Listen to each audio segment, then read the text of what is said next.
Welcome to Direction Northeast. Hello, I'm Kid Alexander. This program is a presentation of the Communications Department of Northeast State Community College. Since the beginning of 2020, it's become an important part of everybody's daily life. The threat of COVID-19 or the coronavirus in these unprecedented times, everyone must be concerned with keeping themselves and others safe. We'll meet our guests and start a discussion following these messages.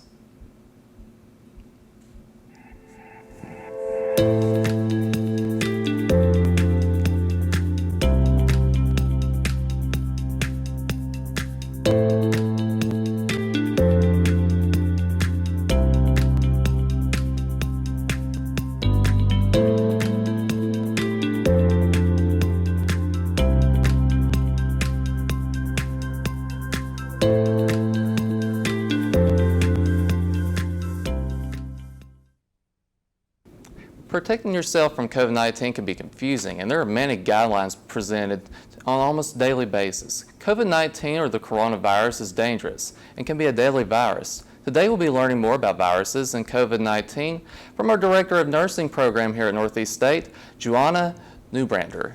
Welcome to the show. Welcome to Direction Northeast. Thank you.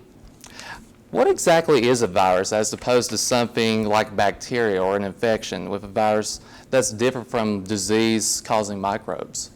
So I gave an image, and a virus is much smaller, and a bacteria is a living organism. It is a single-celled organism. It has a cellular matter within its cell walls. It's usually multi-layered cell walls. And it has also a complete set of DNA. And that DNA is what is transmitted when it replicates or divides. Viruses, different from that, they do not have a complete set of DNA in their center. They are not a functioning organism, except that they bond or invade a host cell. So viruses require a living host cell, and they share their core mass, which is RNA, with that host cell and begin to replicate internally of that host cell's organism. So bacteria we can see with a standard microscope. Viruses require an electron microscope to see. They're much, much smaller. And bacteria, especially pathogenic bacteria, are destroyed, killed in different ways through the antibiotics that we're familiar with. Viruses are not damaged or destroyed by antibiotics. And so many of the viruses that we're familiar with are not harmed by use of antibiotics. Why are viral infections so difficult or almost impossible to treat? Well, we have newer drugs that are specific antiviral drugs, but as a result, they don't fight all viruses. And so there's a trial and error process of trying to see which ones actually work against a specific virus. So most of the time viruses are expected to run the course of their illness, and the body builds antibodies against them to destroy them. In terms of a vaccine or treatment, which I know it's been underway, for a while, they've been trying to, get the virus under control. But as far as like the common cold, for example, which is a virus, which is yet, no vaccine or cure, could you expand on the research which is yet to come up for treatments for viruses? Sure. The coronavirus is actually in the family of the common cold. Our common cold is a coronavirus. So there are multiple different types of coronaviruses, and that's why you see the SARS and SARS-2 viruses identified, because they're differentiating them from common cold.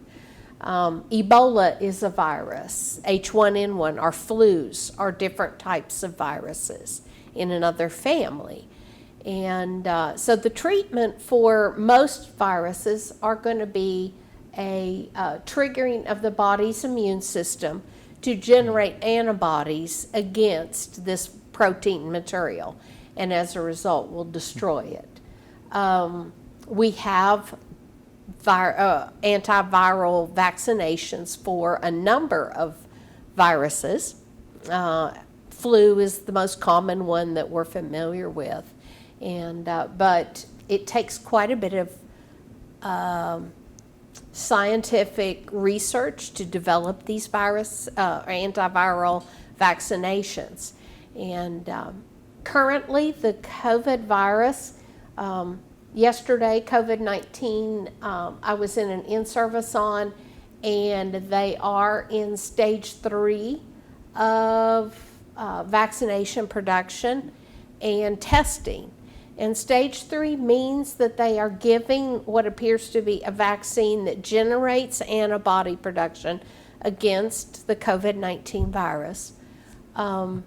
That vaccine studies are being done. I know the biggest study being done right now is about 30,000 individuals are involved in it in the United States, in Europe, and in South America. And there's 2 others that are in stage 3. They're probably just not as large. I mean, that's great news. Yeah. As long as this thing's been going on, I know everybody can attest to it. It's been a long process. Right.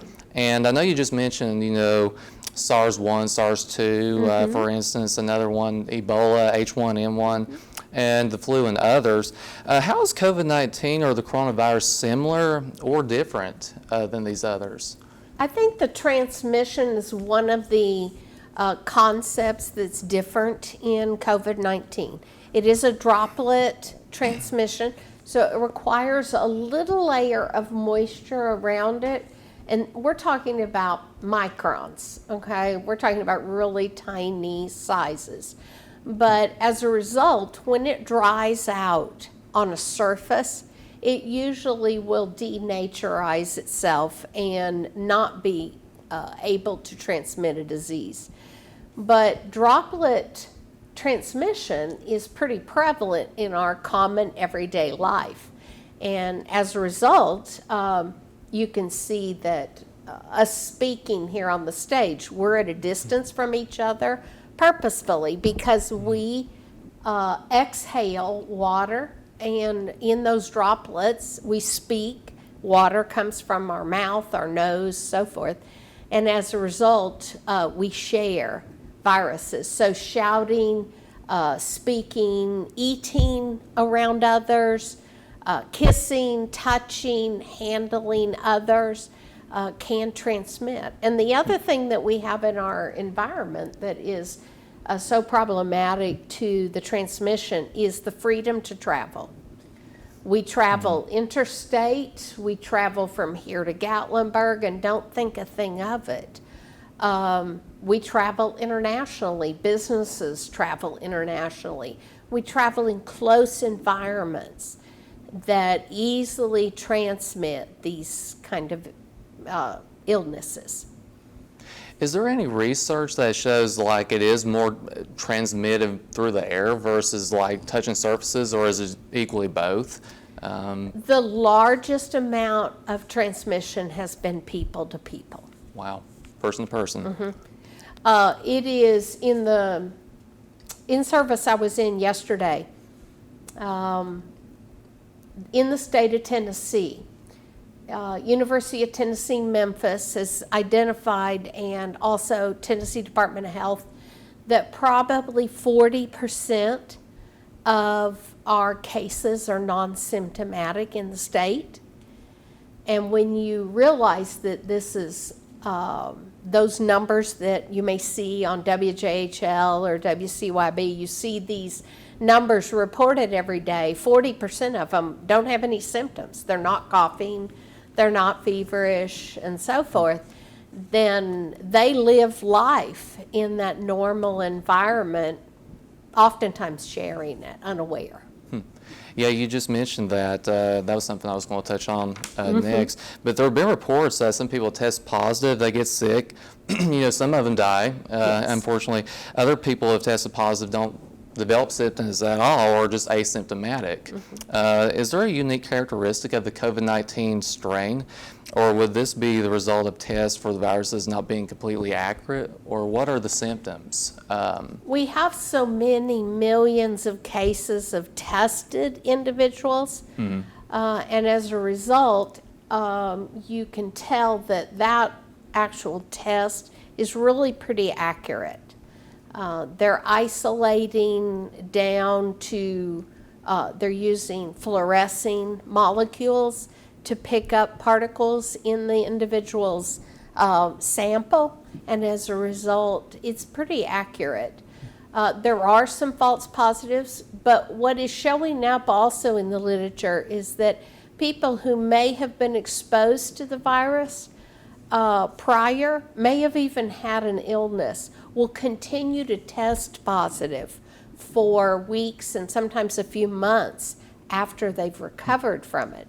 So as a result, in healthcare, we're not testing for a negative COVID virus testing because they continue to show positive even without symptoms. What are the symptoms of COVID-19? So I made a slide that outlines the commonest symptoms, and that is fever, usually general body aches, and that's pretty significant body aches.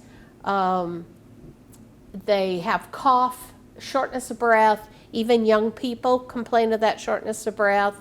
They can have a stuffy nose. One of the unique characteristics that are showing up is that loss of taste and smell, and that includes loss of taste and smell without nasal congestion. So their nose is clear, but they can't taste or smell something. They can have sore throat, and they can even have vomiting and diarrhea. So as a result, that's a big range of symptoms that can be lots of things. As a follow-up, it's been reported that COVID-19 has begun to mutate.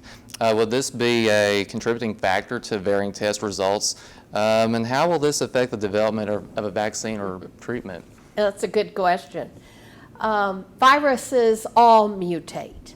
They have a small amount of genetic material, and because they're borrowing genetic material from their host, which is mankind or another animal, as a result, they can mutate slightly.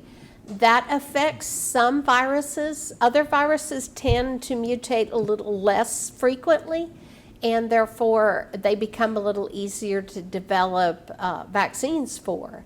But like HIV is pretty hardy and easy to mutate, and also has not been able to generate a successful vaccine for it. As far as immunity is concerned, when someone has the flu or cold strain, once they recover, the body is usually immune to the reinfection. Exactly. This seems to be completely different with, being immune to it. And some people I've even heard, retaking the virus again. Is that? Yes. And there are some documented cases where individuals had COVID and 3 months later they are back ill and testing positive and having all the symptoms they had before. This is it's too early to tell what makes someone and how long that immunity lasts. Our immunity to the flu viruses oftentimes is limited. And as our antibody levels withdraw or drop over a year or 2 years, then we're more susceptible to that illness again. It's really too early to tell with COVID-19 what level of antibodies measurable will cause immunity, and they wouldn't get it. How long will those levels last in the bloodstream? It's still being looked at. So it would be possible, I guess it's still being looked at then, as far as somebody maybe being more vulnerable after they've already contracted the virus, possibly maybe getting it again or getting a weaker version of it. Right. The CDC has published many guidelines to help prevent infection with COVID-19. Could you tell us a little bit about what these might be and what the best way is to protect your family and yourself and others? So I put a slide up from CDC for higher ed, and this is on their website, and I shared the website at the end of these images. But the biggest thing you can do is cover your mouth and nose, let me say, okay, and maintain some distance and frequent hand washing. So I will share an experience just briefly. In mid-July, we had a student active in our program that had been there during the week for skills lab and time. And on Friday, I checked her off of a couple of skills. And that afternoon, she called us to notify that she had tested positive for COVID-19. She was not symptomatic at the time. She and I both had maintained our 6-foot social distancing during the checkoffs. We had both used our masks, but she'd been in our building. She had come to my office doorway. She had come to my secretary's doorway. And then by that evening, she spiked a fever and got all the symptoms almost that we listed in a prior image. And we went on quarantine within the nursing program. And 14 days later, not one student and not one staff or faculty contracted COVID-19. So awesome. I tell you that story to say our protocol that is CDC-based works. That's really good to hear. Now, going back, I was thinking about the numbers yesterday. They put out, of course, the daily, numbers like every day. Sure. There were roughly 900 and some in Tennessee, and about the same in Virginia. Is there any end in sight, or are we possibly looking at maybe another pickup of numbers, even worse, possibly in the fall as we go further into the year? The state of Tennessee is in a downcline right now. We did have sort of a large spike on Monday. But yesterday's numbers looked good, and we are on a downturn. I have shared a link with Johns Hopkins Medical University at the end of this program that you can do tons of statistic research or searching on. And it's very, very useful to show state by state what the downturn looks like. And we are in a right direction, which is really, really great. But it's important that we maintain our protocol of covering ourselves from exposing others if we're one of those 40% that are asymptomatic, and also maintaining some distance and being very wise about travel and events. The state of Tennessee Department of Health were very concerned over Labor Day weekend, that 14 days from Labor Day weekend, we would start seeing a rise in numbers because people travel, people get around family members and do activities, which is healthy, but it can be unhealthy related to COVID if we are not wise about it. So there have also been reports of the virus, being able to live many hours on Yes. surfaces or even in the air that we breathe, from people talking, singing. We mentioned all those. The distance where the virus can spread, though, through air, I've heard, is up to possibly even 27 feet or even more than the 6-foot recommendation. Can you talk about those, or are those even realistic, dangerous? Because of the requirement for this virus, as it appears to need moisture for transmission and actually active infection, this becomes, the further the distance is, it becomes less able to transmit. There is some early research done in University of Nebraska, and some of that material showed that the whole room of a patient that was quarantined with COVID, they could retrieve the RNA from any surface in the room, as well as up to 6 feet outside of that negative pressure room. But the practical application of that in our healthcare institutions, it appears that 6 foot distance and keeping a patient that is active with COVID in their own environment is the best way and is a reasonable and working distance. So how about hand washing? How's that help to prevent the virus, obviously? I mean, So soap is it destroys the outer layer of most any viruses, and as a result it becomes non-transmittable. And the same with your alcohol-based hand sanitizers. These destroy that membrane. There's a protein and fatty layer that is on the outside, and this soap that you're seeing right now breaks that down, and then you flush that material all down the sink. So following good hand washing guidelines is essential. being a healthcare professional yourself, how do people in the healthcare industry protect themselves? You know, besides hand washing as well, obviously, which definitely works, especially being in close proximity to other people and stuff in the hospitals and whatnot. Sure. I put an image up for you to take a look at. Hand washing is on there, hand sanitizers as well. You may have also seen some images about ultraviolet light usage. There is some of that in our healthcare institutions utilized for equipment and environment.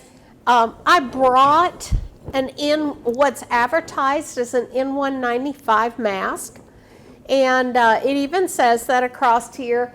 These are purchasable online, oftentimes in various locations where you can find masks. These are not true N95 masks.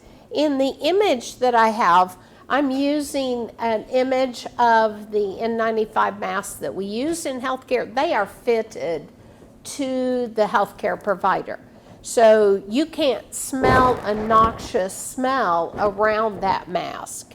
It truly occludes anything getting around. Now, as you see in the image there, this surgical mask obviously is what is available for the public, and this is what's recommended by CDC guidelines to minimize our exposure.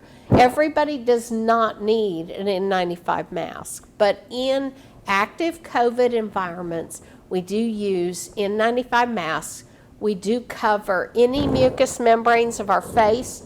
So in that image, you can see the healthcare providers wearing goggles or a type of glasses that fit over their eyes. And they also will oftentimes wear hair covering so that material is not on their hairs. Is there any way to predict when the pandemic may come to an end, or is there a number of cases even under control, which you did touch on earlier, though? It does seem maybe we have been flattening the curve in Tennessee and Virginia. Sure. We are seeing declines in total numbers, and as a result, we're seeing declines in active cases within our healthcare institutions in the region, which is a great piece of news. But we can't let down that guard and just go act like we want to act and that we're used to acting in a travel, in social engagements and environments. We continue to have to be vigilant. This virus is in our environment. So just like the flu is in our environment, just like the common cold is in our environment, it's not going to magically go away. And even when a vaccine becomes available, it will take probably years to eliminate or think that this virus is eliminated. Like, we don't talk about smallpox anymore, you know. And certainly this season, it looks like we'll be dealing with that and the flu, among all the other host of... So you bring up a terrific point in that we really need to emphasize minimizing the flu exposure by going to get vaccinated, minimize our ability to contract the flu, as well as COVID virus, to continue our careful lifestyle changes that we've adopted. Well, of course, we want to extend our thanks to you and everybody that works in the healthcare industry for being out there on the front lines, fighting this pandemic. Could you tell us a little bit about the nursing program here at Northeast State? I would love to. Let me say, I think numbers talk. Northeast State has graduated since 2008, 575 new AAS in nursing majors. And at present, we have licensed and seen licensed over 560 new registered nurses in the state of Tennessee. Now, some of those nurses no longer live with us. We have a licensed graduate as far away as Australia. Wow. And we have graduates in New Mexico and one in Alaska. We have graduates all over the United States, but by and large, we're a community college. So every day of the week that I get to go in the clinical environment, I will see several of my graduates. And when you think about 560 registered nurses in our environment, that's a beautiful number. Well, thank you so much for being on the show today. And thank you. We'll be back in just a moment to wrap up Direction Northeast. Opportunity is waiting just around the corner. If you look close enough and stay focused, you can see the transformation. It's groundbreaking, and it's just the beginning. It's your future, and it begins at Northeast State. Wherever you're going, Northeast State Community College, we're here to get you there.